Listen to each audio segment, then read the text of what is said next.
Well, the Philippines President, Rodrigo Duterte, has launched an expletive-filled verbal attack at more than 200 policemen, calling them rotten to the core. The Manila police are accused of a range of offences from extortion to drugs and will be sent to work in an area dominated by the Abu Sayyaf terrorist group. Mr. Duterte recently banned the National Police from carrying out his anti-drug campaign after a group of officers used the crackdown to kidnap and kill a South Korean man. Richard Heydarian is a political scientist at De La Salle University in the Philippines, and he joins us live from the capital, Manila. Richard, lovely to have you with us this evening. It's fairly alarming that this very group of people that he depended on for this crackdown, he's now calling rotten to the core. Right. Without a question, this is a huge setback for the Duterte administration. A lot of analysts, including myself, were cautiously optimistic that since Duterte comes from the island of Mindanao, since he's familiar with insurgency and he has had close historical relationship with the leadership of the communist movement, he would be perhaps the right person to finalize these peace negotiations in the swiftest and most justifiable way possible. But now suddenly you have the president essentially declaring war on the other side, and the other side saying, bring it on. I think there are two reasons for that. One reason was in the estimation of President Duterte, the communists were asking for too much. They kept on asking for concessions that at some point were almost unacceptable for the Philippine security establishment, including the military, and the president had to make a choice. He will definitely choose the side of the military if the communists keep on pushing for concessions.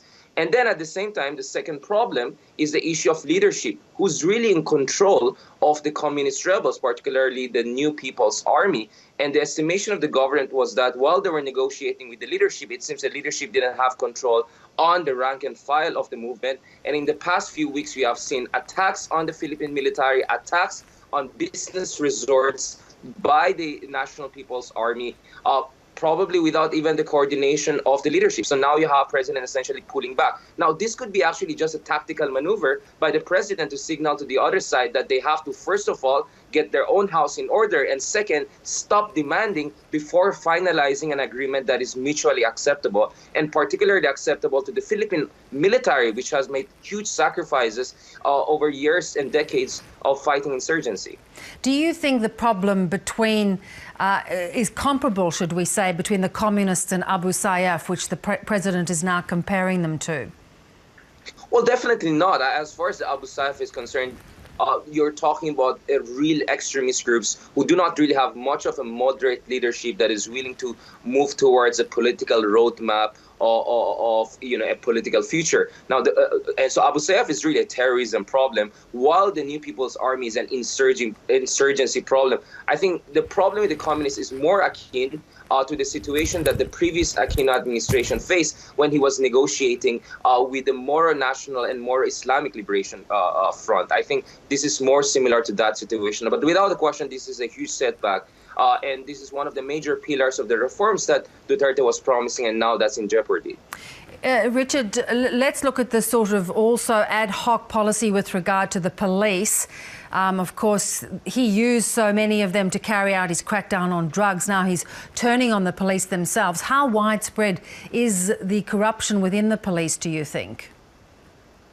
Well, I mean, this is the thing. For months, people, including myself, have been arguing that while the war on drugs remains very popular among majority of people, surveys also suggest that a lot of people have had reservations with respect to the methods and the way that war on drugs was handled by the administration.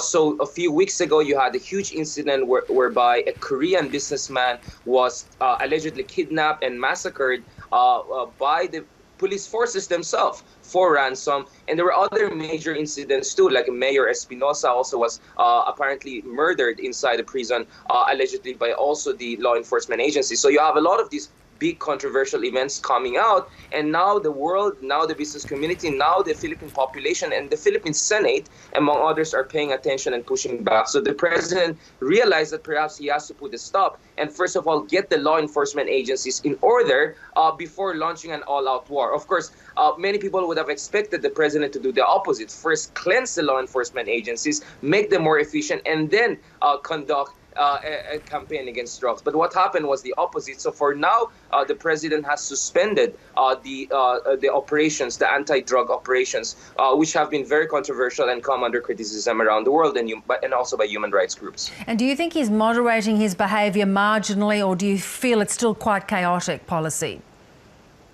I think he's still feeling, he's still trying to feel the situation. He himself admitted that he made mistakes in terms of his estimation. Recently, he said that his initial estimation was based on his experience as a mayor. And now the situation is that he's not a mayor, he's a president of a country. So he's dealing with a completely different beast here. So he himself has recognized that he has made some huge miscalculation. So now he's going back to the drawing board and trying to reassess how to move forward. And then at the same time, also, they're pushed for the administration to adopt a less harsh, a less scorched earth approach to the war on drugs by bringing in more rehabilitation, more good governance reforms. And you have countries like Japan and increasingly the European Union and other allies also indicating that they're willing to help the Philippines to fight against the war on drugs in the right way, in a way that is consistent with human rights, civil liberties, and basic democratic principles. Richard, thanks so much for your time.